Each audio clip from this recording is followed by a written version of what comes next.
قل یا اہل الکتاب، اے نبی فرما دو اے اہل کتاب یعنی جیوز اور کرسچنز، لما تکفرون بآیات اللہ، تم کیوں اللہ کی آیات کا کفر کرتے ہو، واللہ شہید علی ما تعملون، جبکہ اللہ گواہ ہے جو کچھ تم کر رہے ہو۔ یعنی تم لوگ تو یہ کہتے تھے کہ جی ہم ابراہیمی ہیں، ہماری کتابوں میں آخری نبی کی پیش گوئیاں موجود ہیں، اب آخری نبی آئے ہیں تو سب سے پہلے تم ہی ان کے دشمن بنے ہوئے ہو، تمہارا تو کام تھا کہ اس نبی کے ہاتھ مضبوط کرتے، تم پہلے کافر بن گئے ہو۔ اور یہ اہل کتاب میں یہاں تو ایسے جیوز اور کرسچنز مراد ہیں، کر ہم بھی رہے ہیں، اہل کتاب ہم بھی ان معنوں میں ہیں۔ نبی علیہ السلام نے اہل قرآن کہا ہے مسلمانوں کو، سنن نسائی الکبریٰ کا جو چیپٹر ہے نا فضائل قرآن، اس میں ہی ہے اے اہل قرآن، ہم بھی اہل کتاب ہیں، ہم اس کتاب کے ماننے والے، ان کتابوں پر ایمان رکھتے ہیں لیکن اس کتاب کے ماننے والے، فائنل ٹیسٹمنٹ کے، اولڈ ٹیسٹمنٹ اور نیو ٹیسٹمنٹ کے ساتھ۔ تو اللہ تعالیٰ گواہ ہے جو کچھ تم کر رہے ہو، جو تمہارے کرتوت ہے نا، اللہ تعالیٰ کے علم میں ہے۔ قل یا اہل الکتاب، اے نبی تم فرماؤ کہ اے اہل کتاب، لما تصدون عن سبیل اللہ، تم اللہ کے راستے سے کیوں روکتے ہو باقیوں کو، من آمنا، جو ایمان لیں، تبغونہا عوجا، تم چاہتے ہو ٹیڑھا راستہ، یعنی جو چار بندے کو بات قبول کر رہے ہیں ان کا بھی ذہن الجھاتے ہیں، کبھی سوال لے کے یہ بھجوا دیے، اے پوچھو، چلو پوچھنے کے بعد ہن پتہ لگ گیا جائے تو ہن لے آؤ نا ایمان۔ میرے پاس کئی لوگ آتے ہیں نا جی ہو ہی نہیں سکتا جی، بزرگوں نے کلمہ پڑھایا ہے چشتی رسول اللہ، میں کہنا جی اگر میں دکھاتا پھر کیا ہوئے گا، یا تو میرا مکو نا کہ نکل آیا تو پھر نہیں، وہ پھر دیکھیں گے، پھر جاؤ دفعہ وہ دیکھیں گے بھئی، جب نکالنے کے بعد بھی تو اینڈ رزلٹ یہی ہے، یا تو یہ کہو کہ نکل آیا تو ہم اسے کفر کہیں گے، اپنے بزرگوں سے بھی جا کے پوچھیں گے یہ کیوں کتابیں چھاپ رہے ہیں، پھر تو کوئی نکلے، تو اس کا مطلب آپ چسکا لینے ہو، نسوے تم وَأَنْتُمْ شُهَدَاء، حالانکہ تم خود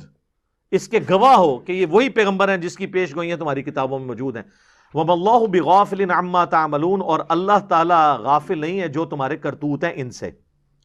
یا ایھا الذین آمنوا ان تطیعوا فریقا من الذین اوتوا الکتاب، اے اہل کتاب، اگر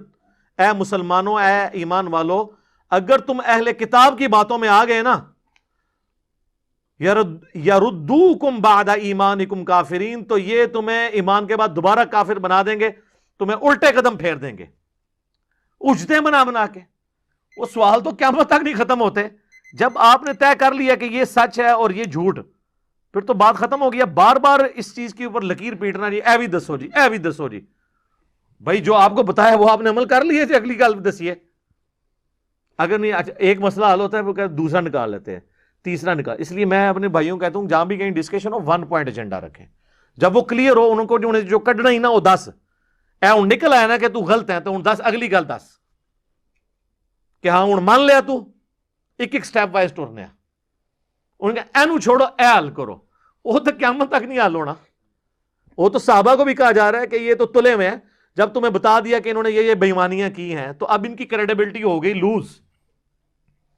اب یہ 50 بھی اعتراضات لے کے آئے ان کے منہ پہ مارو۔ ایتھیسٹ یہی کرتے ہیں نا جی، کبھی کوئی مسئلہ اٹھایا، کبھی بھئی آپ خدا کے اوپر بات کریں، خدا ہے یا نہیں، باقی سارے سوال بعد میں ہوں گے، اس کے اوپر بات کریں۔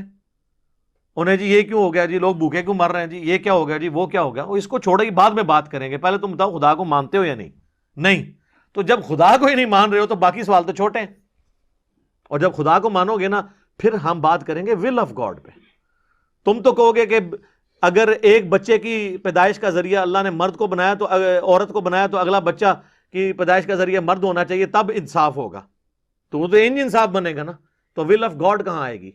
اسی لیے اللہ نے قرآن میں کہا لا یسأل عما یفعل وهم یسألون، اللہ کو کوئی یہ نہیں پوچھ سکتا یہ کیوں کیا، وہ سب کو پوچھے گا یہ کیوں کیا، وہ مالک ہے۔ تم اپنی کریشن کر لو، اس کے اوپر اپنا حکم چلاؤ، جس نے تمہیں پیدا کیا ہے نا اس سے ول آف گاڈ پہ بات نہیں ہو سکتی، ہاں خدا ہے یا نہیں ہے اس پہ بات ہو سکتی ہے، اور ونس گاڈ ایگزسٹ تو باقی سارے سوال فضول ہو جائیں گے۔ تو اس لیے کہا جا رہا ہے کہ یہ اپنے ہوش کے ناخن لو۔ وَكَيْفَ تَكْفُرُونَ وَأَنْتُمْ تُتْلَى عَلَيْكُمْ آيَاتُ اللَّهِ، اور تم کیسے اللہ کا کفر کر سکتے ہو جبکہ اللہ کی آیات تم پہ پڑھی جا رہی ہے۔ وَفِيكُمْ رَسُولُ، اور رسول اللہ خود اللہ کی سب سے بڑی نشانی تم میں موجود ہے، ان کا کردار، ان کے اعمال، ان کے افعال، ان کا کریکٹر خود توحید کے اوپر گواہ ہے۔ وَمَن يَعْتَصِم بِاللَّهِ، جو کوئی پکڑ لیتا ہے اللہ کو مضبوطی سے، فَقَدْ هُدِيَ إِلَىٰ صِرَاطٍ مُسْتَقِيم، تو اسے سیدھے راستے کی طرف رہنمائی دے دی جاتی ہے. جو اللہ کو پکڑ لے، اور اللہ کو پکڑنا کیا ہے؟ قرآن کو پکڑنا، رسول اللہ کو پکڑنا. جو حجۃ الوداع کا خطبہ قرآن اور میرے نبی کی سنت، اور غدیر خم پہ قرآن اور اہل بیت.